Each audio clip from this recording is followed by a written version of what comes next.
Bismillahirrahmanirrahim. Assalamualaikum warahmatullahi wabarakatuh. Waalaikumsalam Ustazah. Waalaikumsalam Ustazah. Okey, alhamdulillah. Kita bertemu lagi pada hari ini ya, hari Khamis. Macam biasa kelas ulum 2 masa ya, 1 jam. Kemudian akan disambung dengan kelas jawi setengah jam ya, 30 minit. Waktu jawi nanti Ustazah akan bagi tugasan lah. Okey, Naim masuk. Okey, kita hari ini akan masuk kepada tajuk yang baru iaitu bidang adab. Tajuknya Hargailah Alam. Kalau buku teks kamu boleh tengok muka surat 183 183, tajuk Hargai Alam. Kita sedar tak sedar dah hampir ke penghujung tajuk ni ya. Bidang adab ni kalau dah selesai tajuk ni ada satu je lagi tajuk yang lain.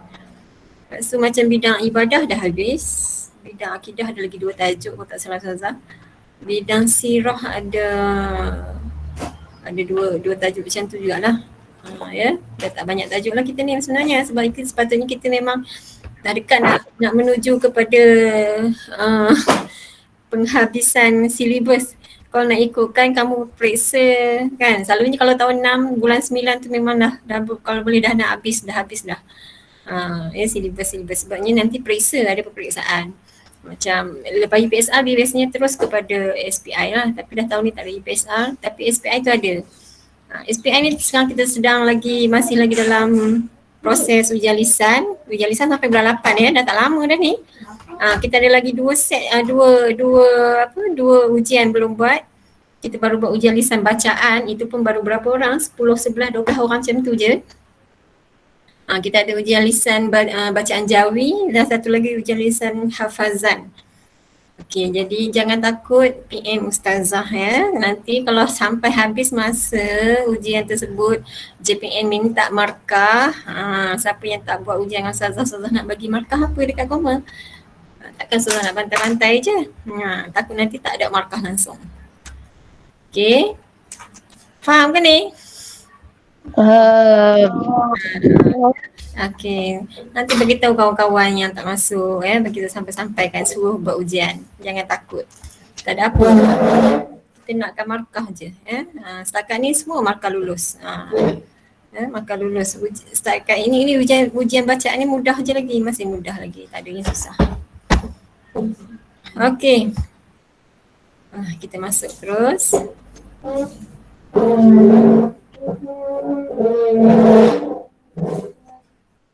Okey, kita tengok objektif ya, apa yang kita nak pelajari hari ini.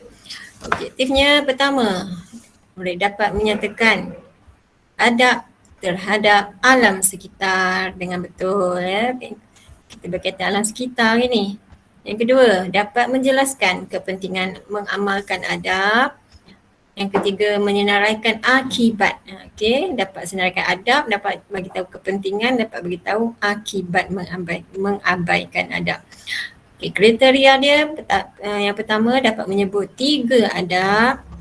Yang kedua dapat menjelaskan 3 kepentingan mengamalkan adab. Dan yang ketiga dapat menyenaraikan 3 akibat. Semua Ustazah minta 3. 3. Sekurang-kurangnya 3. Lebih daripada 3 lagi bagus, lagi hebat. Okay, kita tengok seterusnya. Kita nak baca doa. Faris, buka mic Faris, boleh tak? Boleh buka? Boleh. Okey, alhamdulillah. Okey, Faris baca doa. Bismillahirrahmanirrahim. Allahumma aftah alaina hikmataka wa yashir alaina min khazaini rahmatika ya arhamar rahimin. Amin. Terima kasih Faris. Alhamdulillah. Semoga pembelajaran kita pada hari ini diberkati ya. Okey, masih lagi ada yang masuk. Masuk. Kita sekarang dah ada 12 murid. Okey, 12 orang. Seterusnya, kita masuk pembelajaran kita. Okey, cuba kita tengok. Kita terus masuk kepada maksud alam sekitar. Boleh tengok buku kamu ke surat 183. Apa yang dimaksudkan dengan alam sekitar? Hafizuddin, baca. Alam kita ialah semua sumber alam ciptaan Allah seperti sungai, lautan, tumbuh-tumbuhan, udara dan sebagainya. Okey, terima kasih. Itulah dia alam sekitar. Semua sumber alam ciptaan Allah. Sungai, lautan, tumbuh-tumbuhan, udara, apa lagi? Semualah yang berkaitan dengan alam sekitar, pokok-pokok kan. Tanah-tanah, tahu tanah-tanah? Tanah-tanah, jenis tanah apa semua. Air, sungai, laut, apa lagi? Tasik, angin, udara apa semua tu adalah alam sekitar. Okey, jadi semua sumber alam ini perlu dipelihara. Siapa yang nak pelihara? Kitalah manusia yang perlu memeliharanya ya supaya keharmonian hidup manusia sentiasa terpelihara. Allah anugerahkan kita sumber-sumber alam ni ya. Allah bagi kat kita. Allah cipta bumi ni ya dengan pelbagai kenikmatannya. Lepas tu Allah pilih kita.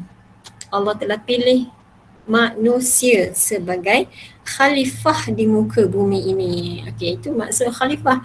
Khalifah tahu tak apa dia? Iaitu ketua. Khalifah lah pentadbir. Ketua atau pemimpin. Sebab tu kita ni manusia, Allah pilih manusia sebagai khalifah, sebagai pemimpin di muka bumi ini. Jadi manusialah yang Allah telah bagi dengan akal yang sempurna, boleh berfikir.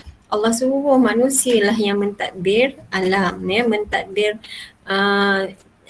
segala apa yang Allah nikmatkan kepada muka bumi ini, dengan langit, dengan angin-angin udara, tanahnya, ya, sumber-sumber ni, airnya, air sungai, air laut dan sebagainya.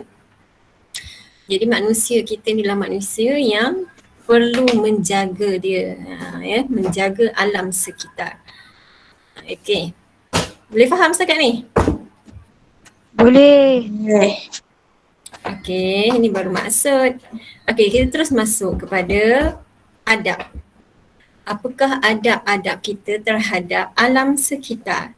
Okey, yang pertama ni saya ambil daripada buku teks. Dalam buku teks dia ada 3 adab. Okey, yang pertama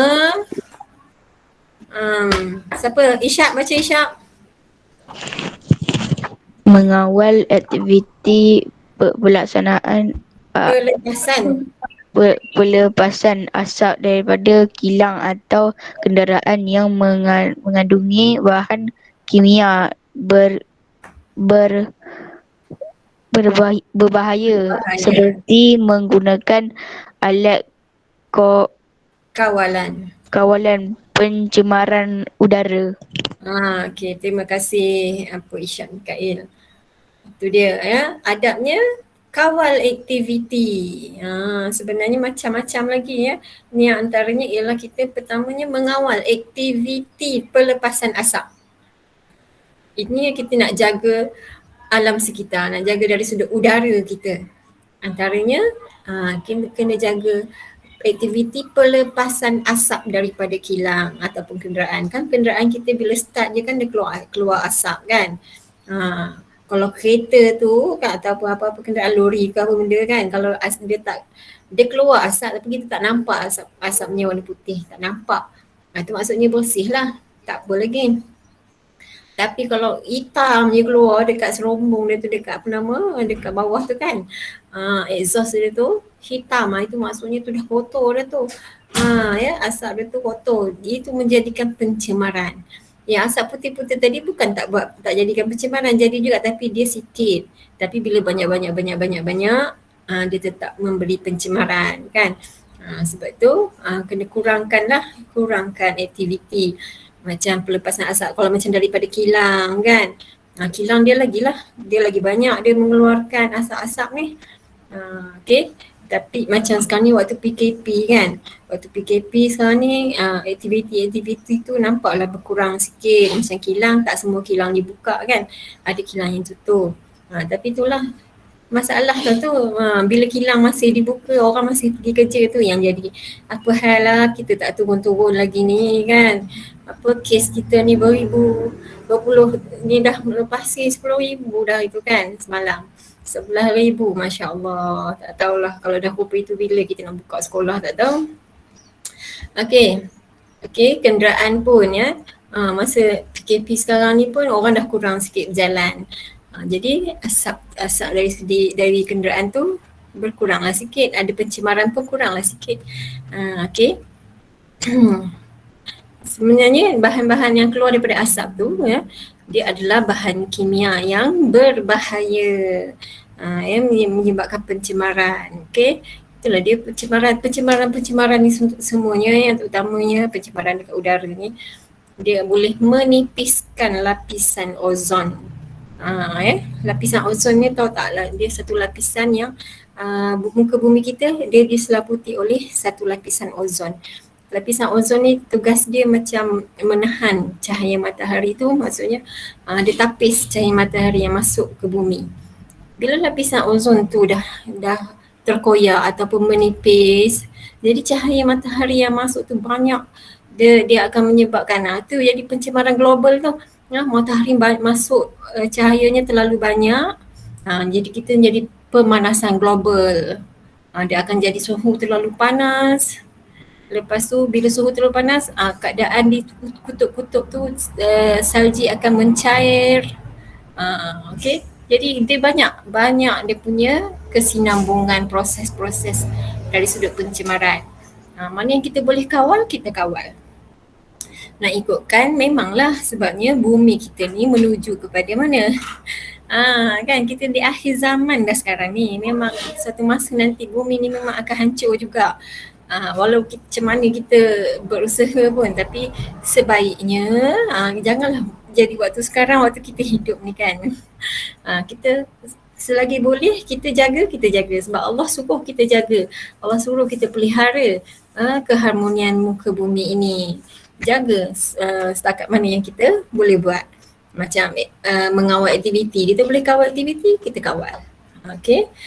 Kurangkan naik kenderaan contohnya kan. Kalau kenderaan lah, kalau macam kilang, kita tak berkuasa sekarang ni. Tapi kalau kamu ada membuat kilang, kawal lah. Kalau misalkan terkena juga produk kan, benda sesuatu perkara tu, cubalah cipta tapisan pula, penapis untuk asap-asap tu kan. Maksudnya kita, Allah bagi kita ilmu akal, boleh berfikir. Itulah tujuannya kan. Okey, yang kedua, siapa lagi nak baca? Syamimi. Okey, Syamimi baca. Menguruskan aktiviti pembuangan sampah sisa toksik dan pepejal secara sistematik dan terkawal seperti pungutan sampah dan sisa bahan kimia secara berkala. Okey, terima kasih Syamimi. Soalan baru je, lori sampah lalu depan rumah. Pungutan sampah tu. Okey, yang kedua adab kita iaitu kita uruskan aktiviti tadi. Tadi kawal, lepas tu kita uruskan aktiviti pembuangan sampah. Kita boleh urus kan, macam sekarang ni kalau dekat taman-taman apa semua, macam kawasan penempatan kita lah, ada hari-hari tertentu lori sampah datang kan. Maksudnya dia terurus lah aktivitinya tu. Berkala tu, maksud berkala tu masih berjadual. Okey, kawasan ni lori sampah akan lalu hari apa. Jadi kita boleh uruskan pembuangan sampah kita tu, kumpul sampai harinya kita letak kat luar rumah kan.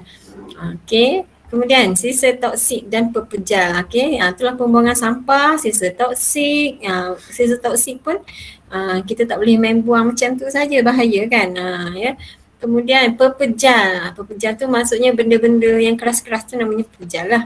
Okey, secara sistematik dan terkawal. Maksudnya buang sampah lah tu kan. Okey, pungutan sampah dan sisa bahan kimia secara berkala. Okey, berkala tu maksudnya berjadual. Itu antara adab kita terhadap alam sekitar. Kalau misalnya kata kita sampah kat rumah kita dah banyak sangat, contohnya kita buat kenduri kan, ataupun kita beli durian satu harga, banyak sangat kulit durian tu. Nak buang lah ni, nak buang. nak buang tapi hari ni lori sampah tak lalu. Alah kan lagi nanti habis kat depan rumah tu takkan kita nak buang macam tu je. Nanti anjing datang lah apa selerak kita punya sampah. Okay, kita boleh pergi ke tempat pelupusan sampah yang besar. Maksudnya kan ada dekat satu tempat tu kita boleh buang sampah di situ kan. Cari tong sampah yang besar. Maksudnya tak payah tunggu lori datang. Kita yang pergi hantar buang. Okay. Ada juga macam pembuangan perabot ataupun barang-barang tertentu yang besar-besar, TV ke apa benda yang dah tak boleh nak pakai, barang elektrik ataupun perabot yang tak pakai dah. Biasanya itu apa,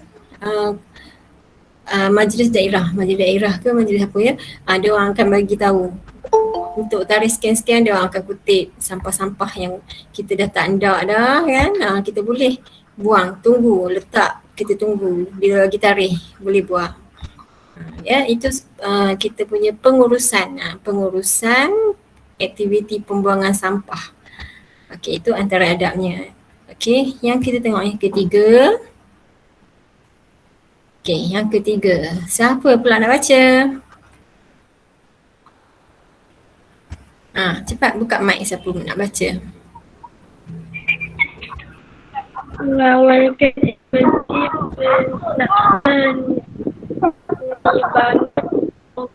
pengembangan pokok supaya dilakukan secara teratur dan Okey Iman, tak apa, kita masih baru lagi bahagian adab. Okey, menyenaraikan adab. Tak ada line, okey, biasalah sekarang ni masalah line. Okey, terima kasih Hafizuddin. Okey, adab ketiga kita ialah mengawal aktiviti penebangan pokok. Ya, tak boleh tebang pokok sesuka hati ya, supaya dilakukan secara terancam dan terkawal. Bukannya cerita nak tebang pokok depan rumah je ni. Ini cerita nak tebang pokok balak yang dekat hutan tu. Ya. Pokok-pokok tu yang dekat hutan tu tak boleh ditebang sesuka hati. Ada orang yang tamak dengan duit, dia akan tebang sesuka hati. Kenapa? Sebab pokok-pokok ni kalau ditebang, diproses, dapat duit banyak. Sebab dari pokok boleh diproses jadi macam-macam kan. Antaranya untuk menjadikan kertas pun pokok juga. Kertas yang kita pakai beribu-ribu kertas ni, sampai tak cukup-cukup kertas nak tulis, ya, itu pun pokok juga. Jadi pengusaha yang menebang pokok ni sebenarnya dia dapat untung yang sangat banyak. Sebab banyak sangat produk yang dihasilkan daripada pokok-pokok ni ya, pokok-pokok balak ni. Belum lagi cerita kayu nak buat rumah, kan perlukan kayu. Jadi pengusaha yang tamak ni dia akan buat sesuka hati. Itu jadi menjadikan alam sekitar kita akan terancam. Akan terancam sebab bila pokok ditebang sesuka hati, pokok ni sebenarnya dia adalah pasak kepada bumi, tahu tak pasak? Dia pegang tanah-tanah kat muka bumi ni, akar-akar dia tu pegang tanah-tanah ni. Bila ditebang, dah tak ada siapa yang tukang pegang tanah-tanah ni, dah tak ada. Gunung-gunung tu yang kita tengok tinggi-tinggi tu, tanah yang tinggi tu, dah tak ada akar yang memegang sebab pokok-pokok tu dah ditebang. Bila berlaku hujan lebat, hujan yang sangat lebat, tanah-tanah tadi tu dah tak ada pemegangnya, dia akan pergi bersama hujan-hujan tersebut. Maka terjadilah banjir lumpur. Berlakulah banjir lumpur yang dahsyat, menyebabkan akan berlaku banjir yang besar lah. Contoh yang berlaku kat negara kita lah selalunya, hujung-hujung tahun je. Jadi ada kan tahun bila ke beberapa tahun yang lalu teruk sangat banjirnya kan, besar sangat, teruk sangat rupanya. Ada proses pembalakan di mana di sebuah negeri lah, di negara kita ni yang melampau, sehingga menyebabkan banjir yang sangat teruk, mengorbankan berapa nyawa, banyak nyawa. Okey, boleh faham setakat ni? Ini je adabnya. boleh. Alhamdulillah. Adabnya pertama mengawal pelepasan asap. Yang kedua, aktiviti sampah tu, uruskan aktiviti buang sampah. Adab yang ketiga, kawal penerbangan pokok. Sebenarnya banyak lagi, ini 3 je dibagi di sini. Kita dapat tahu 3 ni pun okey dah. Banyak lagi, tapi kita boleh buat banyak lagi adab-adab ya, boleh fikirkan nanti. Okey, kita masuk seterusnya. Kepentingan. Okey, tadi dah belajar adab. Okey, kita tengok apa pula kepentingan. Kenapa kita kena beradab terhadap alam sekitar, apa kepentingannya? Yang pertama, menikmati udara segar. okey, Fizuddin, dapat menikmati udara segar ya. Kepentingan yang pertama, dapat nikmat udara segar. Kita ni lah dapat hirup udara yang segar. Kalau berasap aja pencemaran teruk, kamu duduk dekat belakang lori tu, sedap ke nak sedut udara kan? Nak bernafas, kita akan cuba duduk kat dalam kawasan taman, tepi-tepi tasik, berbuah pokok, sedap, segar je kan udara kita. Ini kita nakkan udara yang bersih. Itu yang pertama. Yang kedua, dia panggil kau ni. Alisha Syazrin. Menjamin kesejahteraan dan kesihatan. Okey, terima kasih. Menjamin kesejahteraan dan kesihatan. Kesihatan kita lah. Kita sedut udara segar tu, jamin kesihatan kita. Kita tengok seterusnya.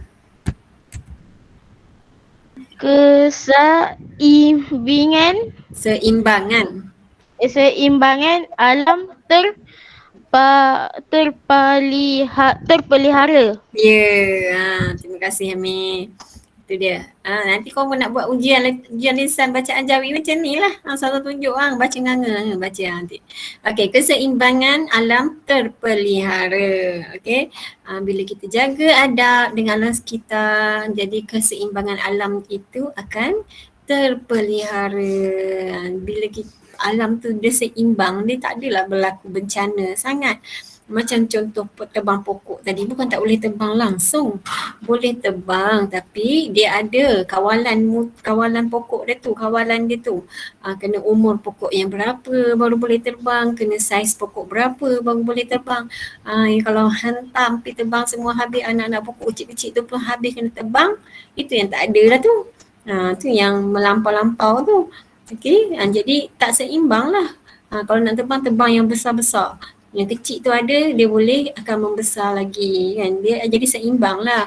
Ada yang yang patah akan tumbuh, yang hilang akan berganti, macam tu kan. Okey. Okey, yang keempat.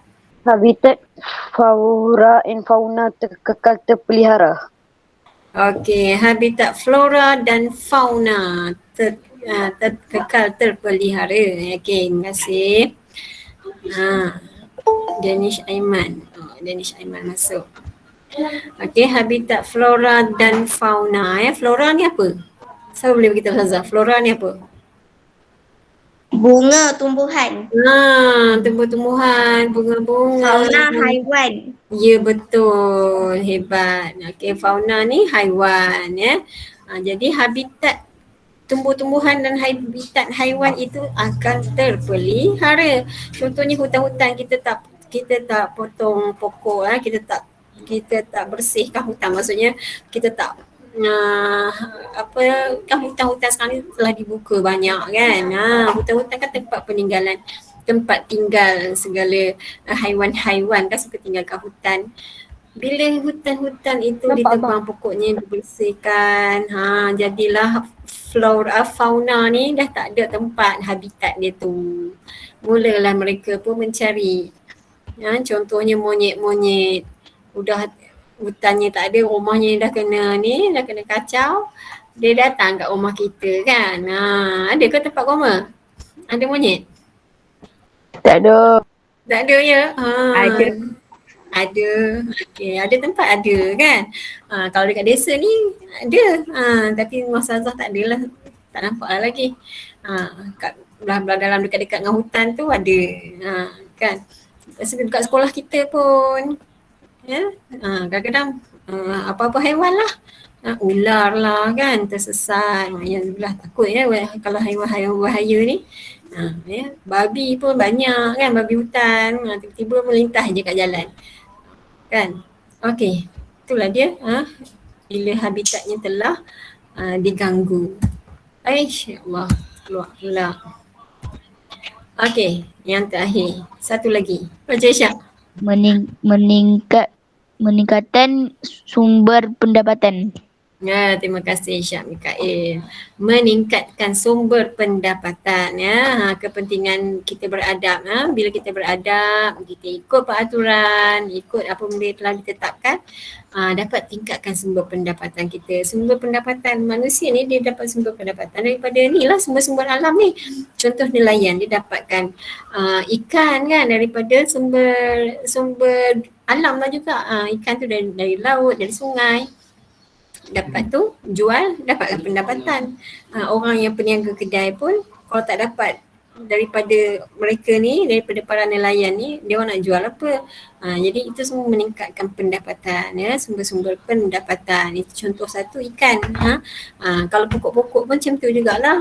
Proses jadi kertas, jadi pokok-pokok, jadi kayu-kayu, nak buat rumah tu semua pendapatan. Okay, kita sebenarnya pendapatan kita banyak bersumberkan alam. Jadi macam kalau pekerjaan guru, pendapatannya bukan bersumberkan alam tu, dia pendapatannya bersumberkan manusia. Bersumberkan koma lah manusia kan. Kita macam guru dia nak mengajar manusia. Kan? Tapi kalau macam peniaga-peniaga, dia bersumberkan alam. Nelayan, pekebun, petani dan sebagainya. Itu semua bersumberkan alam, dapat meningkatkan lagi pendapatan. Semuanya saling berkaitan sebenarnya.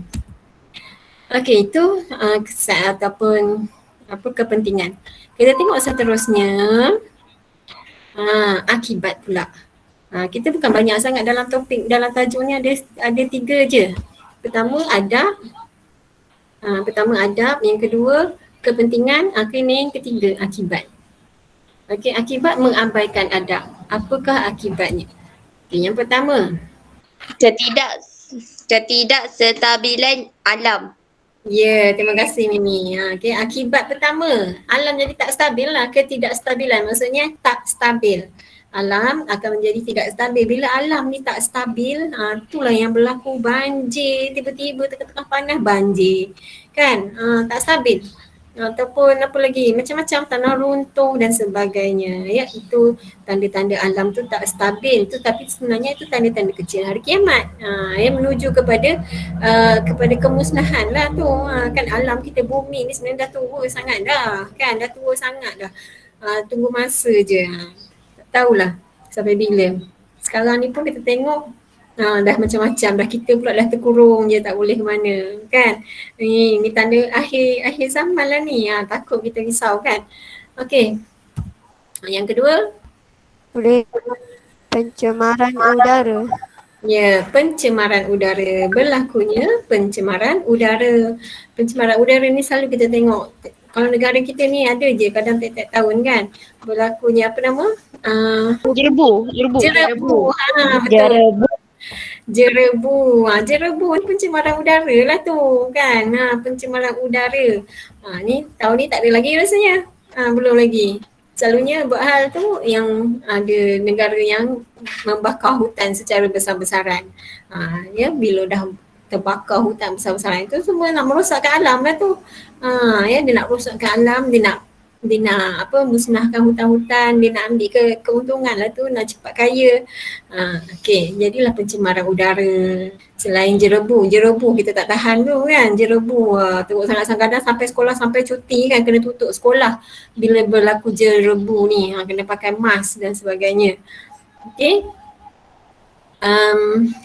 Pencemaran udara juga boleh berlaku daripada asap-asap kenderaan, apa-apa asap pun lah, pembakaran terbuka, tu pun berlaku pencemaran udara. Tadi saudara cerita dah udara ni bila dah tercemar, dia melibatkan lapisan ozon. Lapisan ozon tu akhirnya akan menipis dan menyebabkan cahaya matahari akan masuk dengan lebih banyak, menjadikan bumi akan panas secara global, pemanasan global dan sebagainya lah. Okey, yang ketiga. Pencemaran Asap air. kilang. Apa Iman kata asap kilang, betul. Asap-asap dari kilang dan sebagainya. Okey, siapa nak baca? Siapa baca? Pencemaran Ya. air. Danish ya. Okey, Danish. Danish tak baca lagi tadi kan? Okey, Danish Aiman. Pencemaran air. Okey. Pencemaran air tu di sungai-sungai, di laut-lautan. Pernah tengok tak sungai yang tercemar mana-mana rupanya? Apa kala? Pernah. Kala apa kalau sungai tercemar? Kan?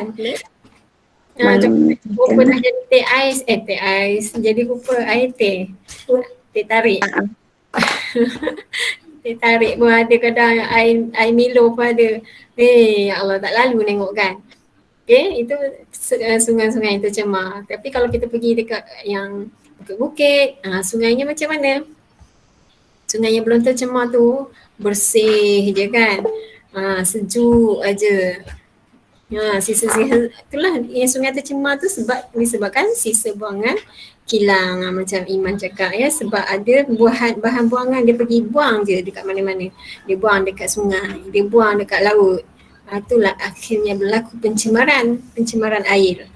Kalau bahan buangan tu berupa sisa toksik, cecair toksik yang macam beracun dan sebagainya, menyebabkan ikan-ikan di tempat tersebut, di laut, di sungai itu akan mati.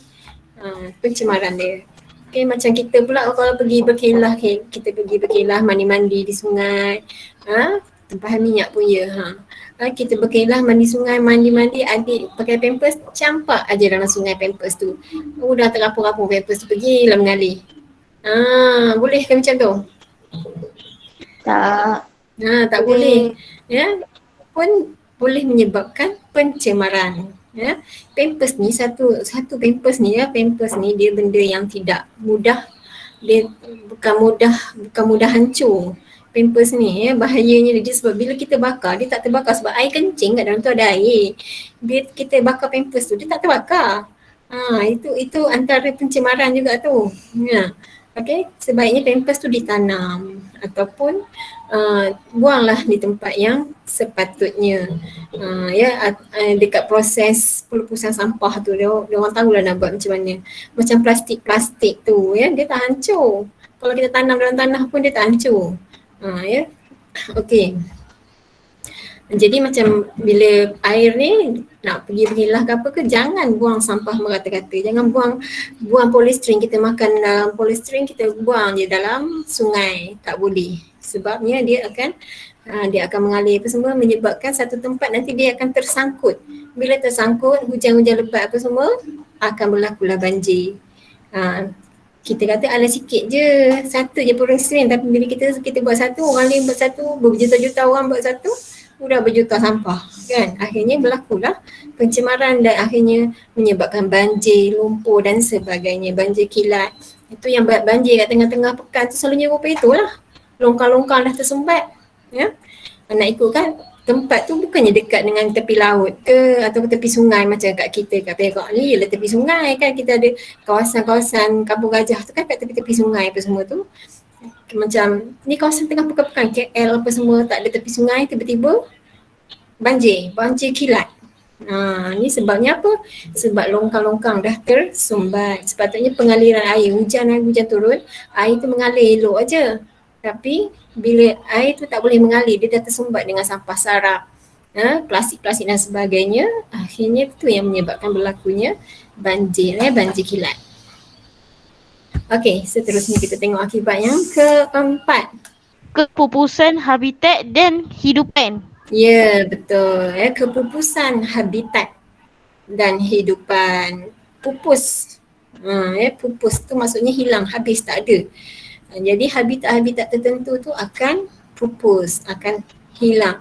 Kan ada beberapa haiwan, jenis-jenis haiwan dah tersenarai dalam kawasan, haiwan yang perlukan perlindungan daripada kepupusan. Contoh macam penyu kan dia termasuk dalam haiwan yang dilindungi.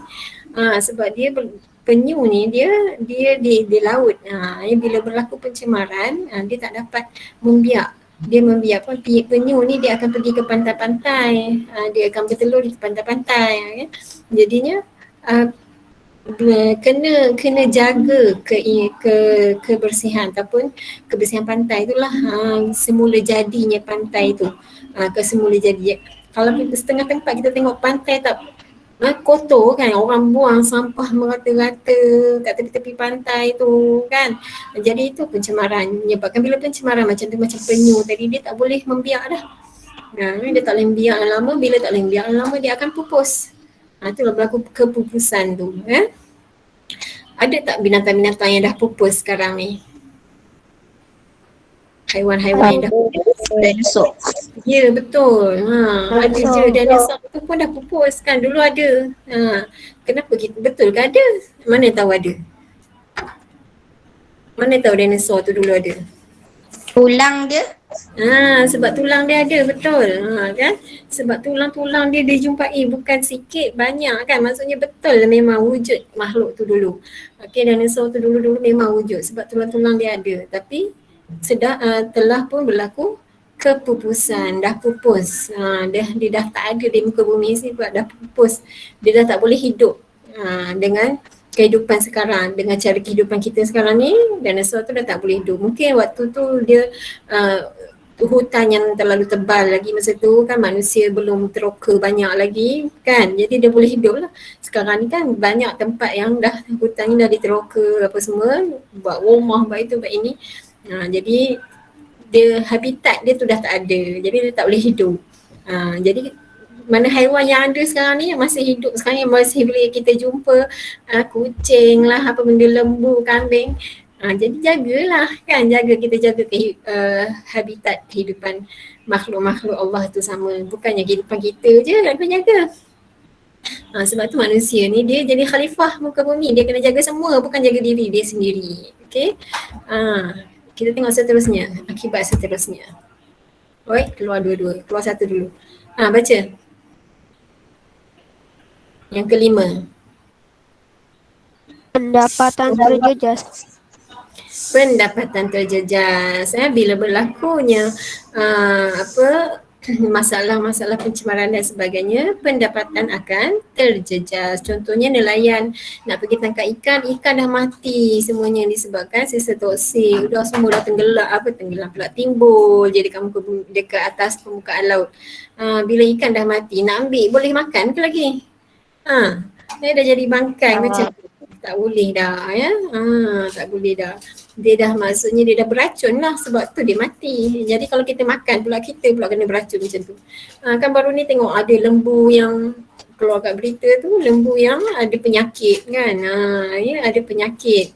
Itulah masalahnya kena, sebab tu kita kena jaga betul-betul daripada berlaku pencemaran yang bukan-bukan menyebabkan pelbagai penyakit. Penyakit-penyakit yang datang ni pun ya, yang Allah bagi ni pun mungkin berlaku daripada macam tu lah. Pencemaran ataupun melanggar arahan Allah. Kan macam COVID ni mula-mula dulu kan, memang semua kes dekat Wuhan dulu, asal katanya daripada sikap manusia kat situ yang makan kelawar ke apa ke. Kan memanglah orang Cina, Wuhan kat Cina tu dia orang akan makan semua segala jenis. Sebab tu kalau dalam Islam dia ada benda yang halal dimakan, yang haram dimakan. Kan benda yang halal tu yang kita makan lah, benda-benda haram tu kita tak boleh makan. Macam benda-benda yang kotor, tikus, lipas apa semua itu haiwan yang kotor, Allah tak bagi kita makan. Kemudian contohnya macam yang berbisa, ular dan sebagainya, itu pun kita tak boleh makan. Sebab bila kalau makan juga dia akan menimbulkan virus-virus, menyebabkan berlakunya virus-virus. Tu yang punca tercetus dulu hari tu, dulu ni dekat Wuhan tu kan, COVID-19 ni dikatakan daripada macam tu, daripada makan masa tu dia orang sibuk makan kelawar. Okay, menyebabkan virus berlaku. Wallahu a'lam. Ada yang kata macam tu, ada yang kata macam ni. Kita baca je lah kan. Okay. Seterusnya, yang terakhir ni, akibat yang terakhir. Hakisan tanah. Hakisan tanah. Macam Surah cerita tadi, pokok bila ditebang akan berlakunya hakisan tanah. Bila hakisan, bila tanah ni terhakis, dia akan menjadi tanah runtuh. Bila hujan dia akan jadi tanah runtuh, banjir lumpur dan sebagainya. Tanah akan terhakis. Okey, sebenarnya muka bumi ni, bentuk muka bumi kita ni kalau menurut ahli kaji geografi, ya, memang setiap beberapa tahun perubahan muka bumi tu dia ada. Dia ada perubahan muka bumi tu sikit.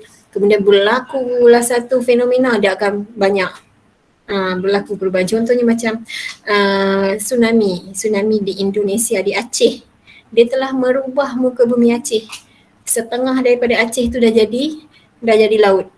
Dulu dia tanah rata, tapi bila berlakunya tsunami, setengah daripada muka bumi tu dah jadi lautan. Ya.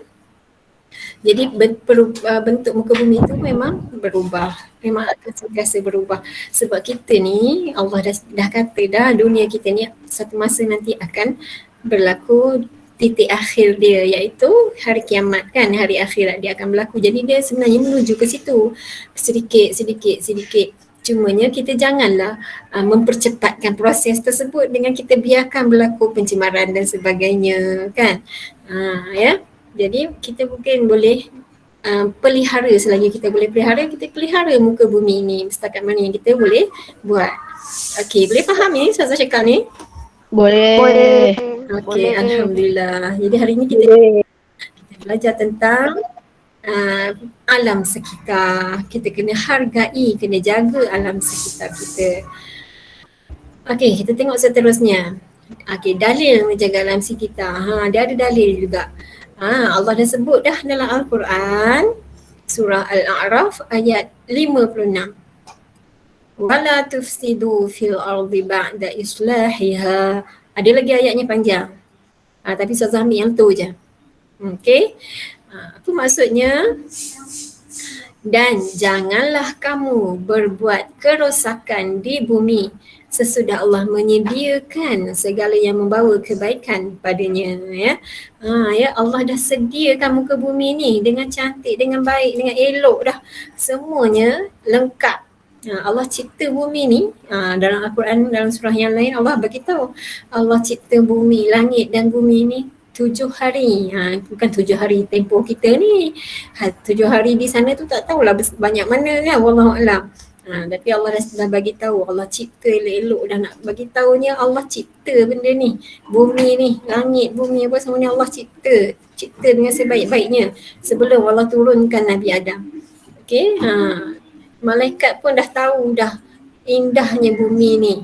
Malaikat pun juga dah tahu dah manusia-manusia ni nanti akan merosakkan bumi. Kita ni lah. Sebab tu malaikat yang Iblis tu tak nak sujud kepada Nabi Adam mula-mula tu. Dia belagak lah. Dia kata, kenapa kau cipta makhluk ni nanti akan merosakkan muka bumi.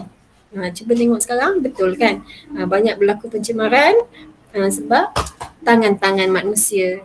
Tapi manusia ni Allah juga melantik manusia sebagai khalifah, sebagai ketua, sebagai pemimpin untuk menguruskan segala apa yang Allah cipta kat atas muka bumi ni. Jadi kita bukan tak boleh guna langsung apa yang Allah bagi. Boleh guna, tapi kena guna dengan cara yang betul. Kan?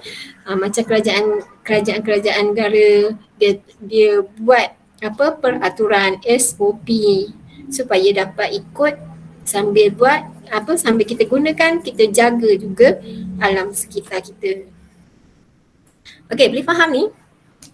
Boleh. Okey. Dah sampai rumusan. Okey, baca seorang rumusan.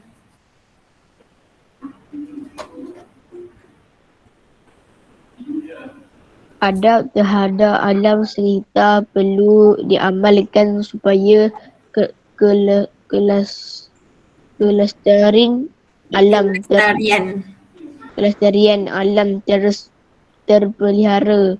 Oleh itu setiap insan bertanggungjawab untuk memelihara alam yang amat berharga.